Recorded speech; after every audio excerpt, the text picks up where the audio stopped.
is introduced. I request the Deputy Chief Minister to move the motion for taking into consideration of the Telangana regularization of appointments to public services and rationalization of staff patterns and pay structure amendment bill 2024. Deputy CM. Honorable Speaker, sir, I beg to move for taking into consideration of the Telangana regulation of appointments to public services and rationalization of staff pattern and pay structure, Amendment Bill 2024. Motion moved. Now discussion on consideration of the bill. Let him explain the silent features. Deputy CM. Ask the Deputy CM to explain the silent features, sir.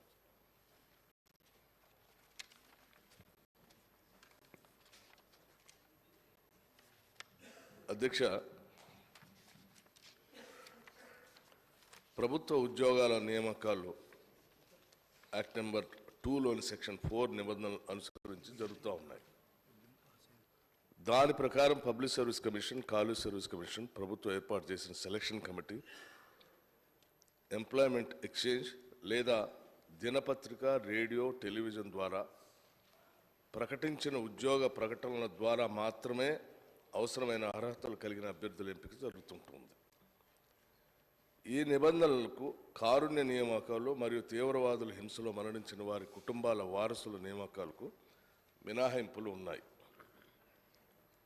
మన రాష్ట్రానికి చెందిన boxer అయిన కుమారి నిఖత్ జరీన్ అంతర్జాతీయ boxing association IBA మహిళల ప్రపంచ boxing championship Istanbul 2022 మరియు కొత్త ఢిల్లీ 2023లో 2 సార్లు ప్రపంచ ఛాంపియన్ స్వర్ణ పతకమును సాధించింది. ఇది కాక ఆమె 11 అంతర్జాతీయ, 7 జాతీయ పతకములను మరియు 3 పర్యాయంలో ఉత్తమ బాక్సర్ అవార్డులను సాధించింది. అంతేకాకుండా 2019 సీజన్ మరియు 2022 సీజన్లో సోఫియా, బల్గేరియాలో 70 మరియు 73 స్ట్రాంజా అంతర్జాతీయ ప్రతిష్టాత్మక బాక్సింగ్ క్రీడా ప్రదర్శనలో భారత్కు 2 స్వర్ణ పతకములను సాధించి పెట్టింది. ఆమె ప్రపంచ ర్యాంకింగ్ నెంబర్ 1 2022 మరియు ఇండియా ర్యాంకింగ్ నెంబర్ 1గా ఉండి తదుపరి ప్యారిస్ ఒలింపిక్స్ 2024 కోసం ఒలింపిక్స్ పోడియం ఉత్తమ స్థానం కింద టాప్ స్కీమ్ అథ్లెట్ల జాబితాలో చేర్చబడింది.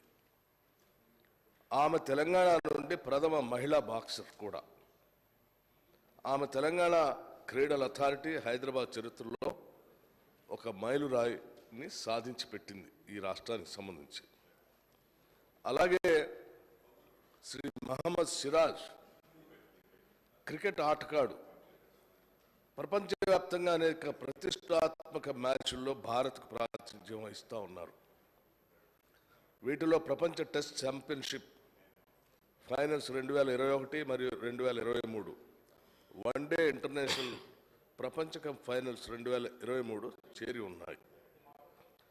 ఇటీవల అమెరికా మరియు వెస్టిండీస్లో జరిగిన T20 ప్రపంచ కప్ 2024లో 13 సంవత్సరాల తర్వాత భారత్ ప్రపంచ కప్పు సాధించింది.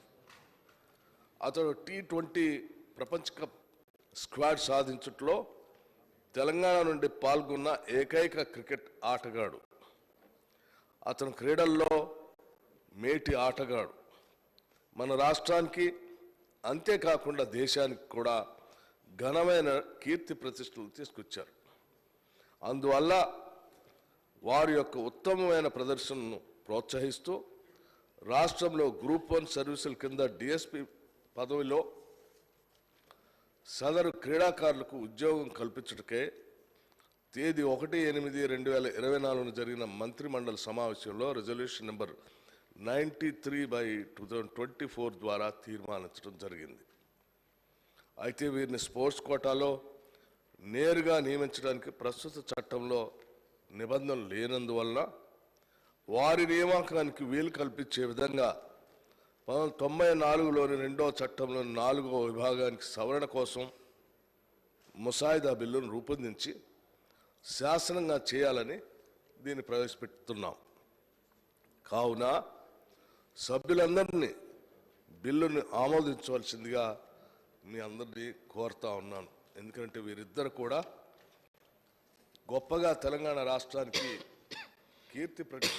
కీర్తి ప్రతిష్టలు తీసుకొచ్చినటువంటి మేటి క్రీడాకారులు కాబట్టి వారి కోసం రాష్ట్ర ప్రభుత్వం తరఫున క్రీడలను ప్రోత్సహించడానికి, ఈ రాష్ట్రానికి కీర్తి ప్రతిష్టలు తీసుకొచ్చేటువంటి వాళ్ళని ప్రోత్సహించడానికి ఈ రకమైన నిర్ణయం చేయాల్సి వచ్చింది. కాబట్టి సభలో దీన్ని ప్రవేశపెట్టి మీ ద్వారా అందరి ద్వారా ఆమోదం పొందాలన్నటువంటి ఆలోచనతో దీన్ని ప్రవేశపెట్టాం. సభ్యులు కూడా అందరూ వీళ్ళని ప్రోత్సహించడానికి మనస్ఫూర్తిగా దీవించి ఈ బిల్లుని త్వరగా అందరూ ఆమోదిస్తారని నేను ఆశిస్తా ఉన్నాను. Thank you. బీఆర్ఎస్ అధ్యక్ష, ఇవాళ వాస్తవంగా చాలా సంతోషంగా ఉంది. నిఖత్ జరీన్కి కావచ్చు, సిరాజ్కి కావచ్చు, ప్రభుత్వం సపోర్ట్ చేస్తున్నందుకు వి వెల్కమ్ ఇట్. గతంలో కూడా పివి సింధుకు, సైనా నెహ్వాల్కు, సానియా మిర్జాకు, గగన్కి కేసీఆర్ గారు కూడా సపోర్ట్ చేసింది మరొకసారి మీ అందరు కూడా తెలియజేస్తా ఉన్నాను. అదేవిధంగా గతంలో జరీన్కి 50 లక్షల రూపాయలు కేసీఆర్ గారు సపోర్ట్ చేసిరు, కోచింగ్కి ట్రైనింగ్కి సపోర్ట్ చేసిండ్రు. అదేవిధంగా పివి సింధు గారి కోచ్ గోపీచంద్ గారు కూడా గతంలో సపోర్ట్ చేసిండ్రు. అదేవిధంగా ఈ ప్లేయర్స్తో పాటు వాళ్ళ కోచెస్ ఎవరు ఉన్నారో కూడా వాళ్ళకు కూడా సపోర్ట్ చేస్తే అద్భుతంగా ఉంటుంది. పర్సనల్గా సిరాజ్ కూడా నాకు మంచి మిత్రుడు. వాస్తవంగా నేను ఫాస్టెస్ట్ బౌలర్ తెలంగాణలో ఉండి రంజీ ట్రోఫీ ఆడినప్పుడు నా రికార్డ్ని బ్రేక్ చేసింది కూడా సిరాజే. ఇది వాస్తవంగా చాలా సంతోషమైన విషయం. We welcome it. Thank you. BJP Adhyaksha, we welcome the appointment of Ms. Nikhat Zareen, the boxer, and Shri Mohammad Siraj Garu, cricketer, as Group 1 employees. మనస్ఫూర్తిగా వారిని అభినందిస్తూ ప్రభుత్వం తరపున ఈ బిల్ ప్రవేశపెట్టినందుకు మంత్రి గారికి, ముఖ్యమంత్రి గారికి, అధికార యంత్రాంగానికి అందరికీ కూడా ధన్యవాదాలు తెలియజేస్తున్నా.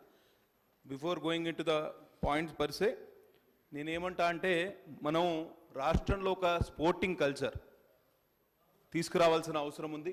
స్పోర్ట్స్ ఇన్ఫ్రాస్ట్రక్చర్ కూడా పెద్ద ఎత్తున పెంపొందించాల్సిన అవసరం ఉంది. We all know there is a saying in English saying that all work and no play makes Jack a dull bye.